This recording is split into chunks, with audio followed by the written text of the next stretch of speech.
reporting for KD Chats here at the Real Gangsters press conference in downtown Toronto with Frank D'Angelo. What was initially the inspiration behind the making of this project? You know, I really couldn't pinpoint it. I'm a voracious reader, I'm a voracious writer, and I wrote this treatment. You know, we do a lot of skits on our TV show, and we have my cousin Vito, who's in witness protection, and I started writing, and I wrote this, and then one night I happened to be with Nick Mancuso, and I told him what I wrote, and Nick said, you should make this into something.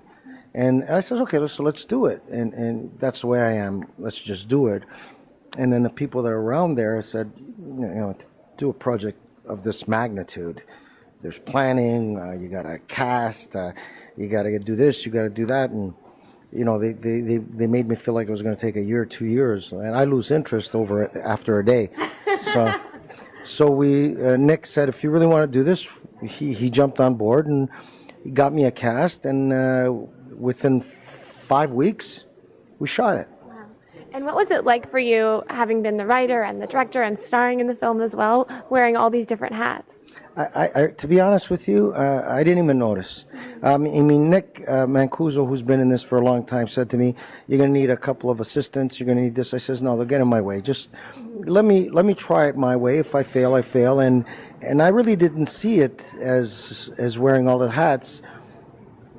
You know, I run a business, and I've been used to being in that gear all the time. So we did it, and then we tried to fit the music with the rhythm of the movie and the rhythm of the movie with the music, so we got lucky. Everything fit together.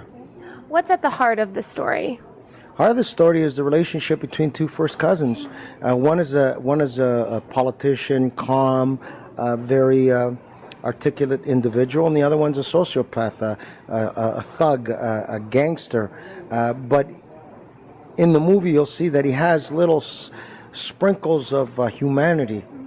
It's rare, but he has some sprinkles of humanity. What was your acting process like? How did you get into character? That's a great question, actually.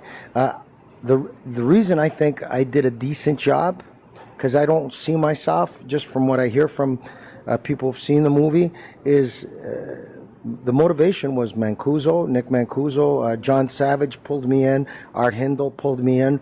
So these guys are consummate professional artists. And when I started talking to them, I forgot who I was as my real persona in real life, and I slid into that character, and I think that's the reason everything worked very well for us. What makes a real gangster to you? A real gangster is a guy or female, because there's some pretty tough women. They're sociopaths. They can separate. They're great family people. They love their friends, but when they got to kill or they got to do what they got to do, they do it. That's a real gangster.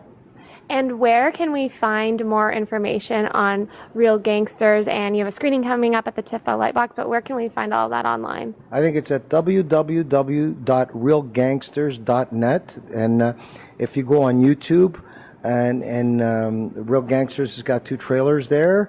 And if you want to see the music video, it's you on YouTube, Frank D'Angelo music. We have 4 million hits on all our music, but Real Gangster, I think, is up to Dreamer, which is the soundtrack for Real Gangsters, up to 60,000 hits. So people have connected with the music, they've connected with the characters, and they can't wait. And right now, we're one of the top selling tickets for this festival, and we were the #1 selling movie for tickets in New York. And what is the importance of Canadian film to you? It's everything. I'm Canadian. I love Canada. I love Made in Canada. I'm extremely and ferociously proud of being Canadian. So everything that's Canadian, and my heart breaks that I love hockey, that there's not one Canadian team in there. I know that there's a lot of Canadian hockey players, but I love Made in Canada. And we are a great country. Sometimes we're overshadowed by our great cousins south of us, but Canada, wherever you go in the world, is a respected name, and it's a respected country, and I'm proud that my father and my mother picked Canada, Toronto, to immigrate to. Thank you so much, Frank. Congratulations and best of luck with the film. Congratulations on your show. I hear it's got lots of legs and everybody watches you. Oh, Congratulations. thank you so much. I'm Katie Ullman reporting for Katie Chats here at the Real Gangsters press conference in downtown Toronto.